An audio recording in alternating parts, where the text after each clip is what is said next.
Buenas tardes, ¿cómo están mis queridos estudiantes? Vamos a dar inicio a la clase asincrónica número 9 del curso. Tengan en cuenta que tenemos una planificación con un total de 13 clases. Hoy vamos a desarrollar la número 9, que tiene que ver con el tema que yo les diría definitorio de la materia, que es la matriz de riesgo control, y obviamente una herramienta que está incorporada dentro de la matriz de riesgo control que se denomina mapa de calor. El material lo tienen disponible ya en plataforma y vamos a comenzar el desarrollo en la presente clase. Tengan en cuenta que está vigente una actividad teórica obligatoria que tiene que ver con una práctica previa al segundo parcial. El segundo parcial va a versar sobre el tema de matriz de riesgo control y tiene un formato muy parecido al primer parcial, nada más que se le suma al análisis que hemos realizado en el primer parcial la matriz de riesgo control, que es como un documento inclusivo de todos los temas que fuimos desarrollando a lo largo del curso. Por lo tanto, me parece que la práctica que les propongo, más que una obligación o una carga, es un beneficio para aquellos que la desarrollen hasta el 17 de mayo, es el plazo, y obviamente el desarrollo de esa actividad obligatoria colaborativa suma a la nota conceptual de cada estudiante que se tiene en cuenta a la hora de la evaluación final individual. Así que es importante para ustedes mismos desarrollar la temática que se les ha planteado, porque les suma experiencia, les suma en conocimiento, les permite afianzar los conceptos y de esa manera están estudiando para el segundo parcial. Dicho sea esto, voy a compartir en pantalla el material para que empecemos el desarrollo de la presente clase con el tema matriz de riesgo control y mapa de calor, o al revés, el mapa del calor que está incluido dentro de la matriz de riesgo control. Obviamente cuando estamos hablando de estos temas nos tenemos que ubicar dentro del proceso de la auditoría interna y ya superamos la fase 1, ya evaluamos las condiciones de auditabilidad y nos encontramos en este momento desarrollando la fase 2. La fase 2 del proceso consiste en la planificación y en la ejecución de la labor de la auditoría. Dentro de lo que es la planificación de la auditoría, la clase pasada abordamos los conceptos del riesgo, qué significa el riesgo de auditoría, cuáles son sus tres componentes. Hemos dicho que el componente inherente y el componente de control forman parte del control interno administrativo operante del ente, mientras que el tercer componente, que es el componente de no detección, le es atribuible al auditor interno, ¿sí? Y tiene que ver con la manera en que desempeña su labor, las herramientas de auditoría que aplica para obtener las evidencias y también está afectado cuando hay situaciones en las cuales el cliente le oculta deliberadamente información sensible al auditor interno, pero se espera que si el auditor interno realiza el proceso de auditoría interna de acuerdo a lo que indica el marco integrado para la práctica de la auditoría interna, hay grandes expectativas de detectar esas cuestiones ocultas deliberadamente por el cliente, y de lo contrario, si el auditor interno no detecta esas cuestiones, siempre está el contrato de auditoría que él ha firmado cuando terminó la fase 1, que lo protege en lo que ha sido su servicio profesional de aseguramiento en auditoría interna. Entonces, si hay una hipótesis de fraude que le fuera ocultada deliberadamente a ese auditor interno, el contrato de auditoría que ha firmado y el hecho de haber desarrollado la labor con apego al marco integrado para la práctica de la auditoría interna son dos elementos que lo van a proteger en su responsabilidad profesional, civil, penal, con relación a los hechos o eventos de fraude que pudiera haber cometido el cliente y que se los ocultó al auditor, ¿sí? Dicho sea esto, el tema de la planificación tiene que ver con el escenario en el cual se van encuadrando cada una de las situaciones de peligrosidad.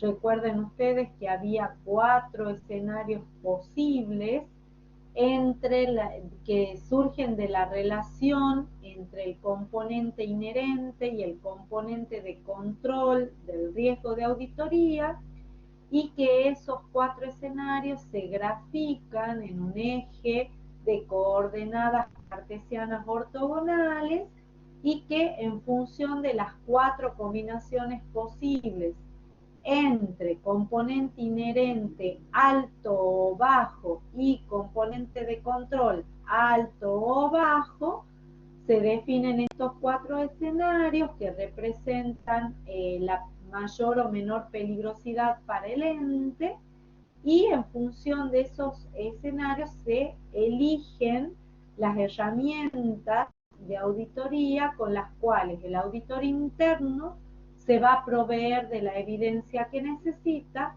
para ejecutar y llevar adelante su labor de auditoría. Entonces, es fundamental que realicen el ejercicio planteado desde el foro de aspectos teóricos, porque ahí vamos a cerrar esos conceptos en el caso testigo que estamos analizando en la teoría, que es Tiramisú, Sociedad Anónima. Habiendo hecho este breve repaso, vamos a abordar el tema que tiene que ver con el mapa de calor y con la matriz de riesgo control, que ya son una bisagra entre la planificación de la labor de auditoría y la ejecución de la labor de auditoría. Cuando hablamos de mapa de calor, estamos hablando de una herramienta que se utiliza para valorar, para medir o para evaluar el riesgo de la auditoría, ¿sí? El mapa del calor, entonces, es una herramienta de valoración del riesgo. ¿Qué significa herramienta de valoración del riesgo? Nos va a permitir asignarle una medida de acuerdo a nuestra percepción del riesgo como auditores internos, ¿sí? Entonces, esta herramienta de valoración del riesgo va a tomar en consideración la relación dinámica entre dos variables. La primera variable que vamos a considerar es qué probabilidad de ocurrencia existe de que se materialice en la práctica ese peligro, ese riesgo que nosotros hemos identificado.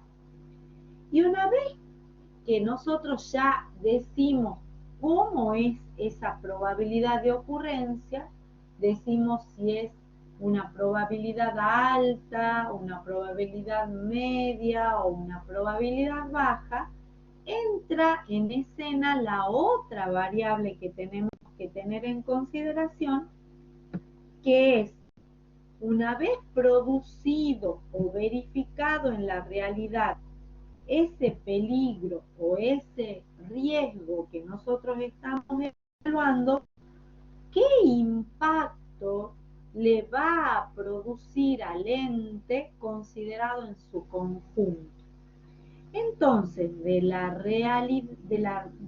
relación que existe entre la probabilidad de ocurrencia de ese peligro, de esa falla, de ese desvío, de esa incorrección, y el impacto que le va a causar al ente una vez ocurrido, surge la medición de ese riesgo.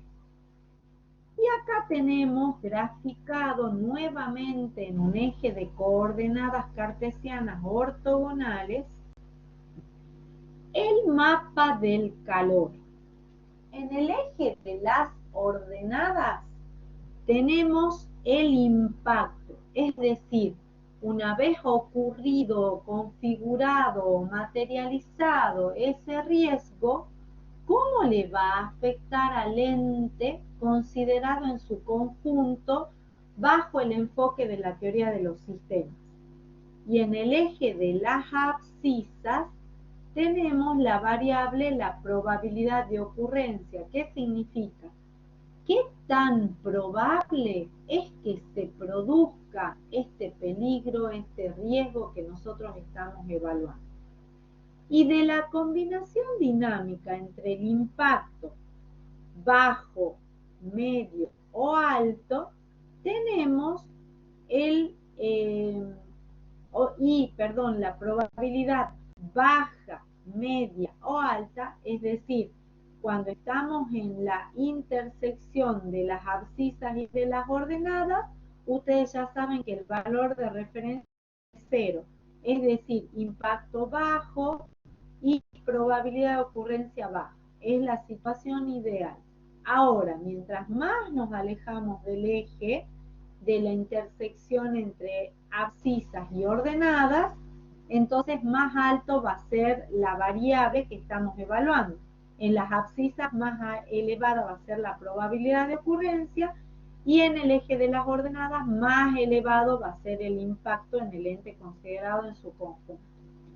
Los recuadros que están coloreados en verde implican un riesgo de auditoría bajo. Los recuadros que están coloreados en amarillo implican un riesgo de auditoría medio. Y por último, los tres recuadros que tenemos más alejados del eje 0 son los representativos de los riesgos de auditoría altos. Es como un semáforo, ¿sí? Y ahí lo tienen en las referencias indicadas. Como ya hemos analizado la herramienta con la cual vamos a valorar, medir el riesgo de auditoría, vamos a entrar al análisis de la matriz de riesgo-control como herramienta estratégica de la auditoría interna. Lo primero que tengo para decir es que tanto el mapa del calor como la matriz de riesgo-control son herramientas que nosotros tomamos prestadas para adaptarlas de la ciencia administrativa, ¿sí? Entonces, el mapa del calor es una herramienta que se usa en administración y que nosotros la estamos tomando prestada para ser adaptada como una herramienta que va a aplicar el auditor interno en el desarrollo de su labor. Exactamente lo mismo pasa con la matriz de riesgo-control, que como dice el apunte que les he preparado para este tema, surge de la ciencia administrativa, de la cual nosotros la tomamos prestada para aplicarla en el desarrollo de nuestra labor de auditoría interna. Fíjense ustedes que para que hagan la relación directa, matriz de riesgo control corresponde a una adaptación que se hace de una herramienta administrativa conocida como el tablero del control de mando o tablero de control de gestión. Y acá la tienen en la página 3 presentada a la matriz de riesgo control en un formato tabular, ¿sí? El formato tabular está pensado para simplificarle el análisis al auditor interno, que se va a valer de una planilla de cálculo para confeccionar la matriz de riesgo control, siendo cada uno de estos renglones de la matriz correspondiente con una de las fallas, desvíos o puntos débiles que se han detectado en la fase 1, que se han corroborado en la fase 2 en cuanto a su peligrosidad, y que en función de ello amerita a que nosotros como auditores internos lo evaluemos en profundidad para proponer las medidas superadoras o las recomendaciones que le vamos a hacer al cliente una vez que finalicemos la labor de auditoría interna. Entonces, ¿qué les quiero decir con esto? Que a los efectos de confeccionarla en la fase 2, durante la ejecución de la labor de auditoría, el auditor va a necesitar un documento que sea concreto, puntual, que sea lo más esquemático posible del avance de su labor, y qué mejor que una planilla de cálculo para eso. Pero después, cada uno de los renglones de la matriz de riesgo control se va a volcar en un apartado o en una sección del informe de auditoría interna, empezando siempre por la mayor peligrosidad y avanzando de manera descendente a la menor peligrosidad de las fallas o desvíos que nosotros queremos mostrarle a nuestro cliente, al grupo activante, para que implemente las medidas necesarias que optimicen el control interno administrativo operante. Entonces, fíjense cómo se representa o cómo se compone esta matriz de riesgo control. En la primera columna va a tener la falla, desvío o evento disruptivo o incorrección o debilidad que se ha detectado en la fase 1, que se ha valorado como una alta peligrosidad para la empresa. ¿Y esto de dónde viene? Viene del ranking de peligrosidad que elaboramos cuando estábamos haciendo la fase 1 de la labor. O sea que esto no es nada nuevo. Ustedes ya lo traen desde el desarrollo de la fase 1, donde han hecho un ranking de peligrosidad y han evaluado si estaban dadas o no las condiciones de auditabilidad. Obviamente, si estamos en esta instancia del proceso, sí estaban dadas las condiciones de auditabilidad, porque si bien existían fallas, esas fallas no entorpecían de manera muy significativa el desenvolvimiento operativo del ente. Por eso es que pasamos a la fase 2. De lo contrario, nos hubiéramos quedado en la fase 1 y le hubiéramos dicho al cliente que no están dadas las condiciones para prestarle un servicio de aseguramiento en auditoría interna, porque antes se le va a brindar un asesoramiento tendiente a que se equilibre el control interno administrativo operante incorporando las reglas de la sana administración e incorporando aquellos controles esenciales. ¿Para qué? Para que se optimice con un razonable grado de seguridad el funcionamiento interno. Si está todo atomizado, si está todo desbordado en ese control interno administrativo operante y existe un divorcio absoluto entre la administración y el sistema de información contable, no tiene sentido brindar un servicio de aseguramiento en auditoría interna, porque antes se necesita equilibrar el control interno administrativo operante del ente. ¿Y eso cómo se hace?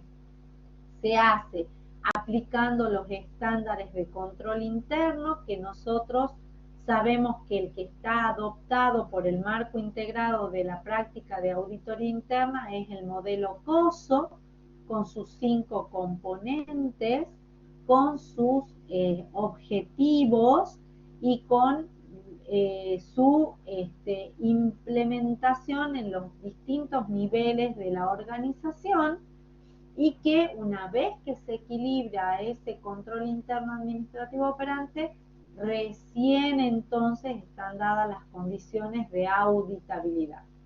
Entonces, volviendo a la matriz de riesgo-control, la falla, desvío, punto débil, incorrección o evento disruptivo viene de lo que hemos recogido en la fase 1 y hemos comprobado en la fase 2. De allí pasamos a la identificación directa de esa falla con el proceso operativo al cual afecta. Vamos haciendo un parangón con el caso Tiramisú Sociedad Anónima.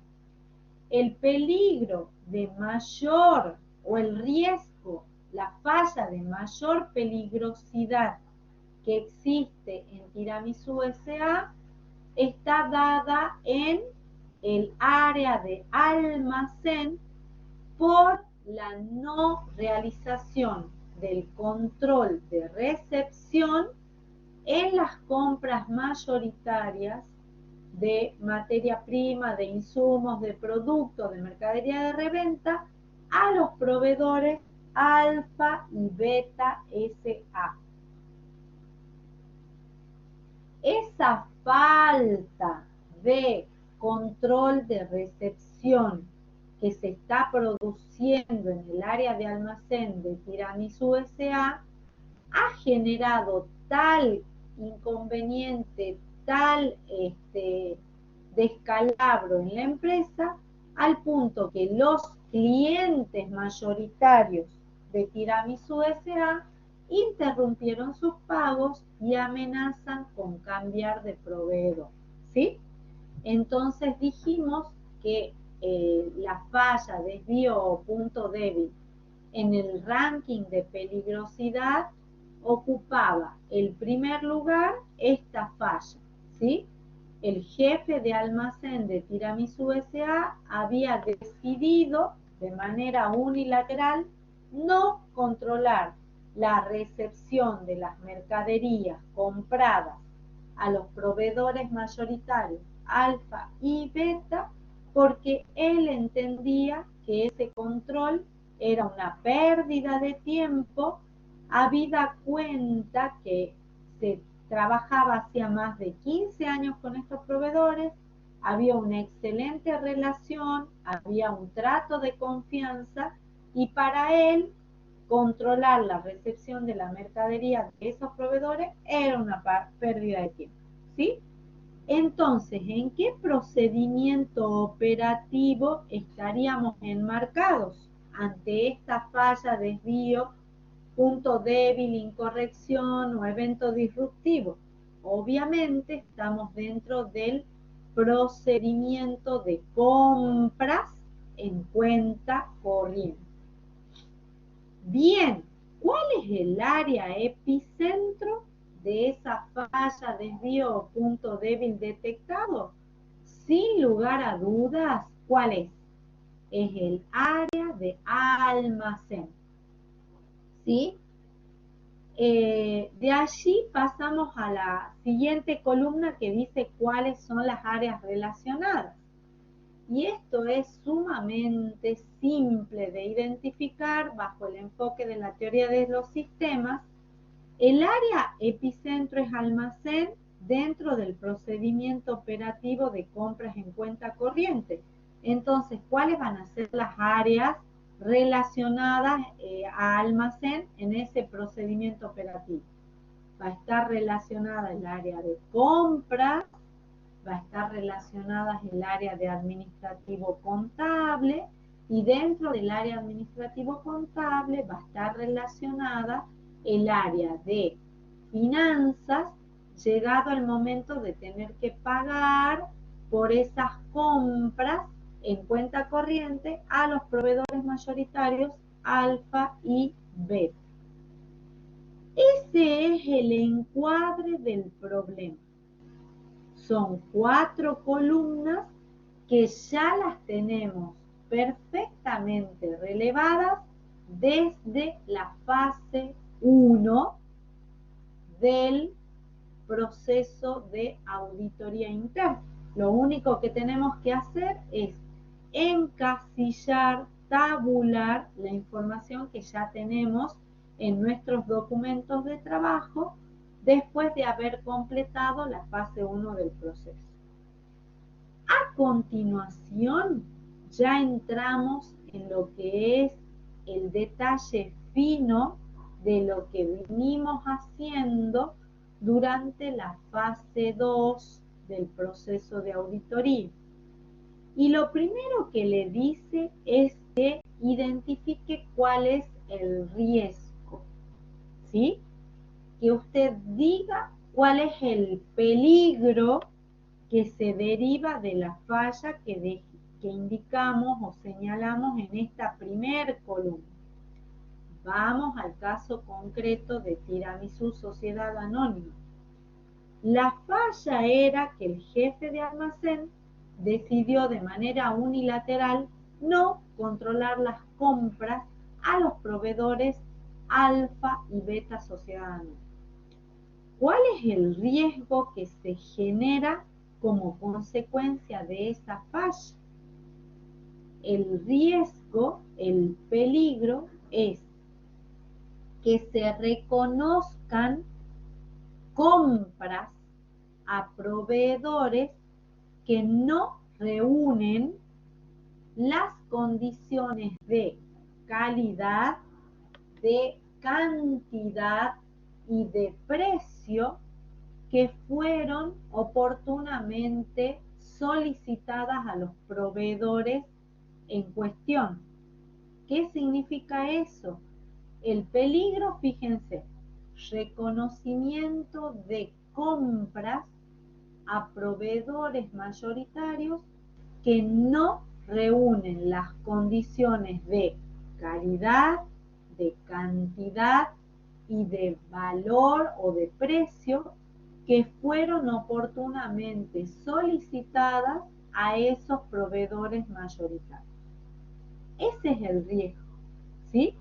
Un reconocimiento indebido o incorrecto de operaciones de compra que no cumplen ni con el elemento económico ni con el elemento financiero necesario que deben tener esas compras, porque no se tiene acreditado si cumplen los requisitos de calidad, los requisitos de cantidad y el valor que había sido previamente pactado con esos proveedores mayoritarios. Vamos ahora a hacer la ponderación usando el mapa del calor. Y vamos al caso concreto de Tiramisú Sociedad Anónima. Empezamos por el eje de las ordenadas.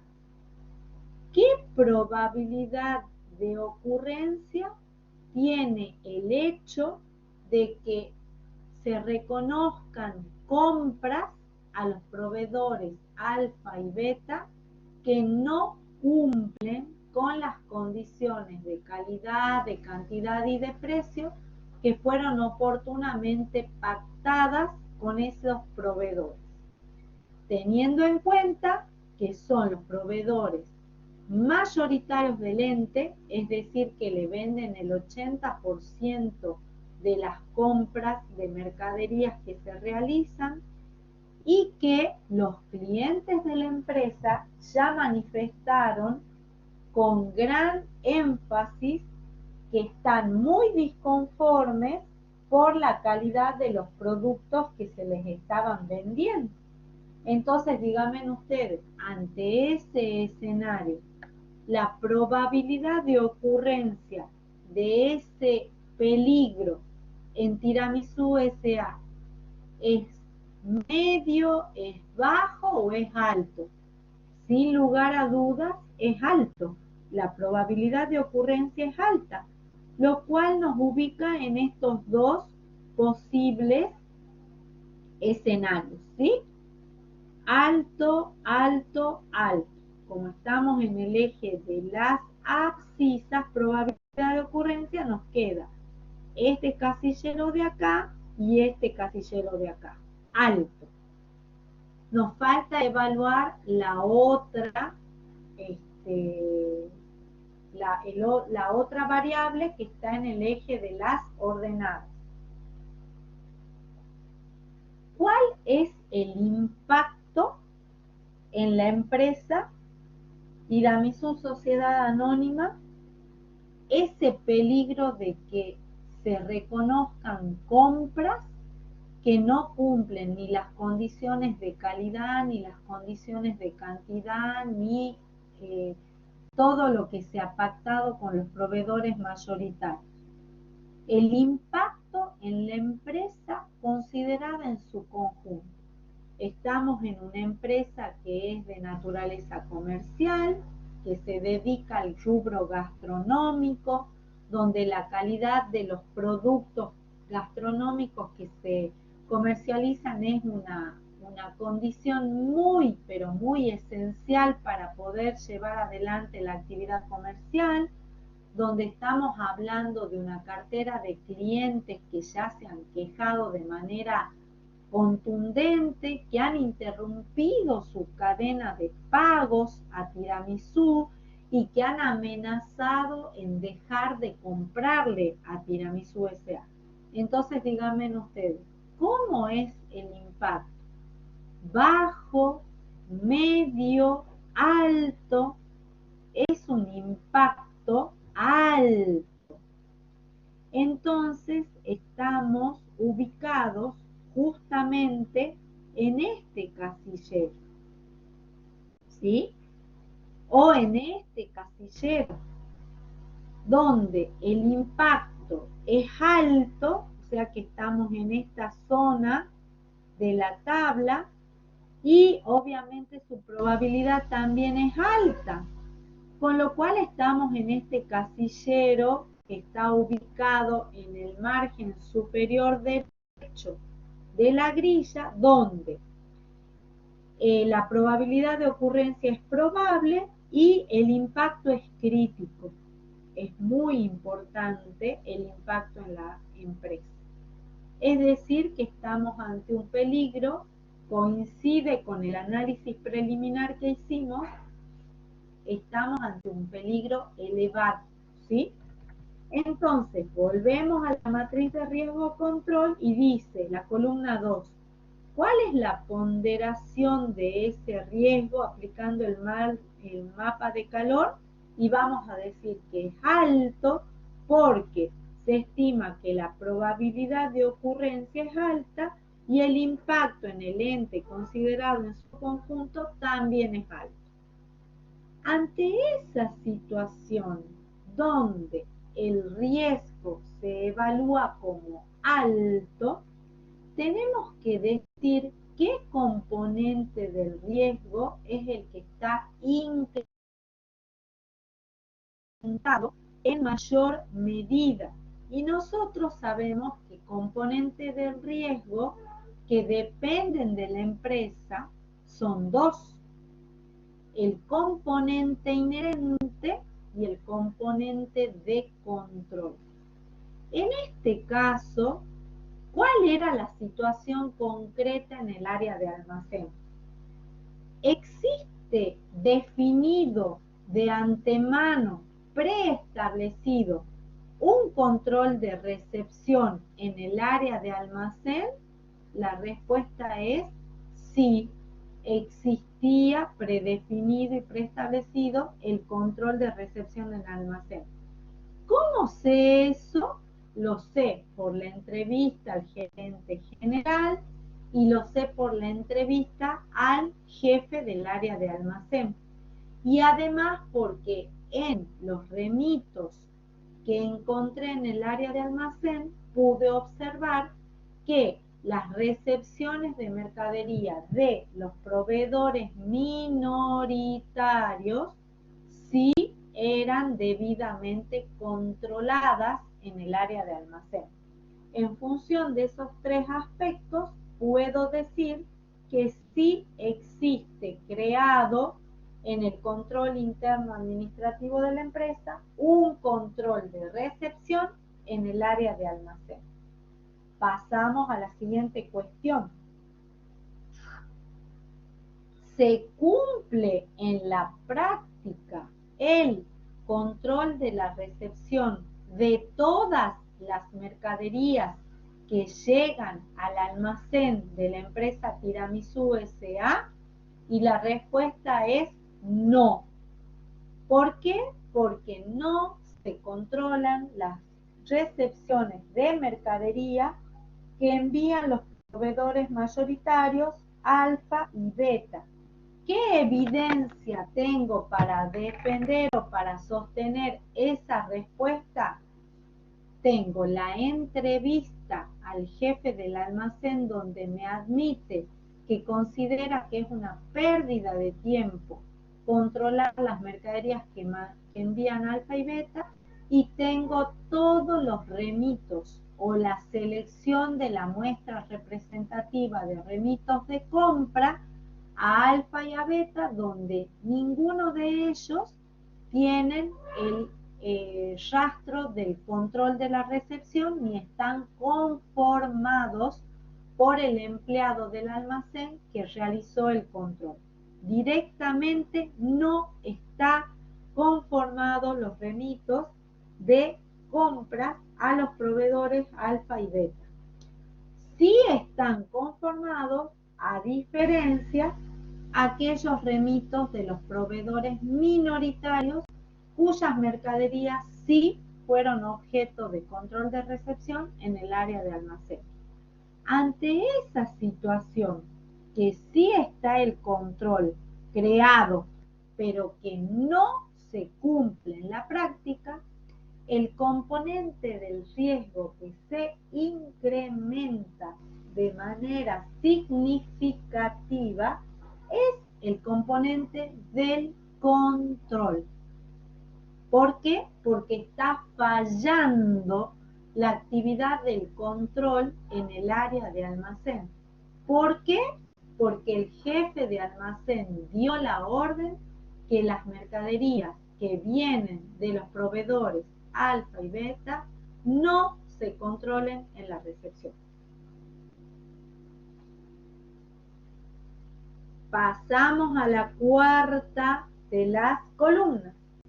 ¿Qué herramienta de auditoría interna voy a aplicar con mayor énfasis, sabiendo que el peligro del riesgo, que la medición del riesgo es alta, y sabiendo que el componente exacerbado es el de control? Y ahí nos tenemos que ir nuevamente al mapa conceptual que vimos la clase pasada sobre el riesgo de auditoría. Y fíjense, tengo un componente de control alto, ¿sí? Pero el componente inherente en el área de almacén tenemos que analizarlo ahora. ¿Cuál es el componente inherente? El componente inherente es que debido a que el jefe de almacén no controla las mercaderías que vienen de los proveedores alfa y beta SA, esas mercaderías que ingresan a la empresa lo hacen en condiciones de calidad o de cantidad distintas a las que se le ha requerido a los proveedores, con lo cual la naturaleza de esas mercaderías está afectada, está vulnerada. ¿Por qué? Porque pueden haber ingresado mercaderías de menor calidad a las compradas o en menores cantidades a las compradas, con lo cual se le está reconociendo al proveedor una compra que en la realidad no es la que se le está reconociendo, ni en condiciones de calidad ni en condiciones de cantidad, con lo cual el peligro inherente de ese lote de mercaderías que proviene de alfa y de beta también es elevado. Eso nos ubica en el escenario número 2, en el área de almacén. ¿Qué significa eso? En el escenario número 2, que se relaciona con el entorno B del esquema, que dice componente de riesgo inherente alto, estoy acá, y componente del riesgo de control alto, estoy acá, es el escenario 2. ¿Qué tengo que hacer? Tengo que aplicar pruebas y procedimientos sustantivos con alcance extenso. ¿Qué significa eso? Que voy a tener que tomar una muestra representativa de las compras a los proveedores alfa y beta, y respecto de ese lote de compras a los proveedores alfa y beta que incluyo en esa muestra, tengo que hacer pruebas sustantivas sobre todo el proceso de la compra, que está explicado ya en la clase número 7 y en la clase número 8, y también les dejé un documento resumen donde se explica cómo se relacionan de manera dinámica las pruebas sustantivas, tanto de transacciones como la prueba sustantiva de saldo, y que da como resultado las pruebas de objetivos duales. Y también voy a tener que pedirle al jefe de almacén que me justifique una por una las mercaderías documentadas en los remitos de compra de los proveedores alfa y beta que haya yo seleccionado dentro de la muestra, y me va a tener que demostrar si se han vendido, a qué clientes se ha vendido, en qué cantidades, y yo voy a tener que pedirle una confirmación de la operación al cliente que me indique el jefe de almacén. Si están en stock, voy a tener que aplicar un procedimiento sustantivo de control de inventarios, una verificación del control de los inventarios de esa mercadería, y si está deteriorado, si se pudrió, si se malogró, también voy a tener que aplicar un proceso de verificación del stock físico de mercadería para ver qué pasó con esos productos que me dice el jefe de almacén que están en mal estado o que no se pueden comercializar. Y así voy a ir haciendo todo el desarrollo aplicando pruebas y procedimientos sustantivos con alcance extenso. ¿Qué significa alcance extenso? La muestra de las compras a los proveedores alfa y beta va a ser lo suficientemente representativa de las operaciones que se han hecho con esos proveedores y que podrían haber ocasionado los problemas de calidad que está enfrentando la empresa Tiramisu Sociedad Anónima. Y por último le dice la columna más importante de la matriz de riesgo control, que es la respuesta al riesgo. ¿Qué es la respuesta al riesgo? Yo como auditor interno, ¿qué le voy a proponer? ¿Qué le voy a recomendar a mi cliente para que pueda superar este problema que tiene en el funcionamiento interno de su empresa? Y fíjense que para diseñar adecuadamente una propuesta de auditoría interna, tengo que aplicar lo que se conoce como el esquema de las 5W+H. ¿Por qué? Porque siempre con ustedes nos nutrimos de marcos y de estándares desarrollados por el Instituto de Auditores Internos a nivel internacional, que se realiza en idioma inglés y que nosotros traducimos al castellano para poder interpretar y aplicar esos estándares y ese marco normativo. Entonces, ¿en qué consiste este esquema de las 5W+H para formular las propuestas superadoras? Dice que tenemos que identificar el qué. ¿Qué significa el qué? El qué es el problema, ¿sí? ¿Qué debemos modificar para superar el problema? En el caso analizado, ¿qué debemos modificar? Debemos modificar el funcionamiento del área de almacén. ¿En qué? En el proceso, en el circuito de recepción de mercadería. ¿Por qué lo tenemos que modificar? Lo tenemos que modificar, ¿por qué? Porque si no se lo modifica, vamos a seguir teniendo problemas de ingreso de mercadería, de compras a proveedores que no reúnen las de calidad, de cantidad y de precio que fueron oportunamente pactadas con esos proveedores. ¿Cuándo lo debemos modificar? De inmediato. El área de almacén debe controlar de manera íntegra todas las recepciones de mercadería que se producen en esa área. No puede dejar de controlar por decisión unilateral las recepciones a los proveedores mayoritarios. Tiene que controlar la totalidad de mercadería que ingresa al almacén. ¿Dónde se debe modificar esta situación? Obviamente, ¿dónde? En el área de almacén. ¿Quién debe impulsar o realizar esos cambios que se están necesitando implementar? Sin lugar a dudas, el jefe de almacén.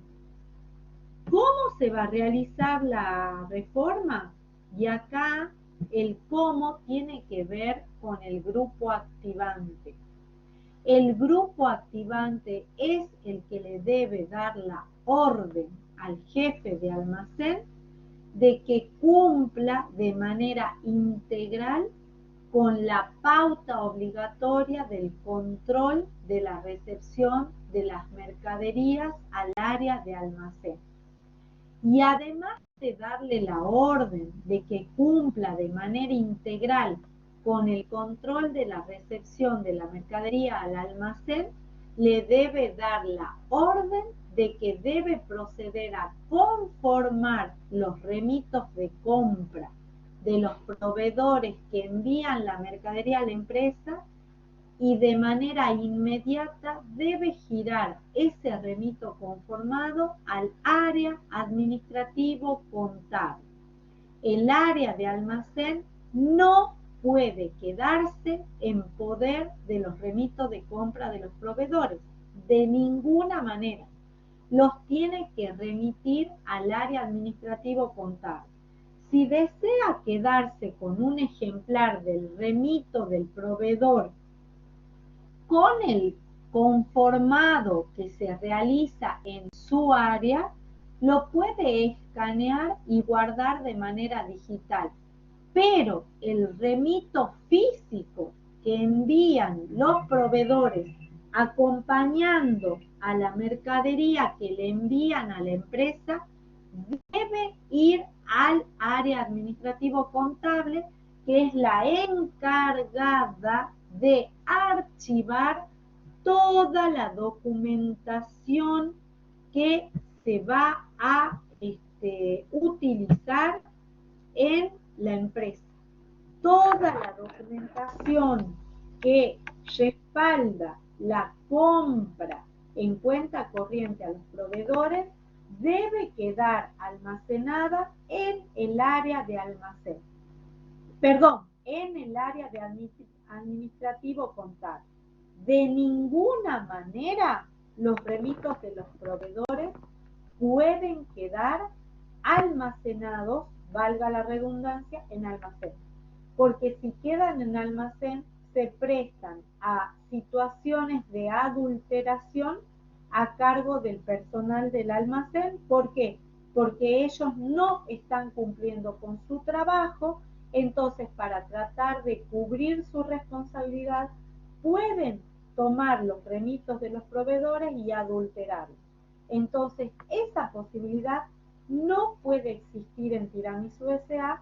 y de esa manera nosotros le vamos a recomendar al gerente general que no solamente le baje línea al jefe de almacén de que debe cumplir en forma integral con el control de la recepción de la mercadería, sino que además le vamos a decir al gerente general que le debe instruir al jefe del área administrativo contable que requiera los remitos del área de almacén que corresponden a compras a proveedores y que debe verificar antes de hacer la confirmación de la registración contable de que esos remitos fueron correctamente confirmados por el área de almacén y que coinciden con la orden de compras que se les emitió a esos proveedores.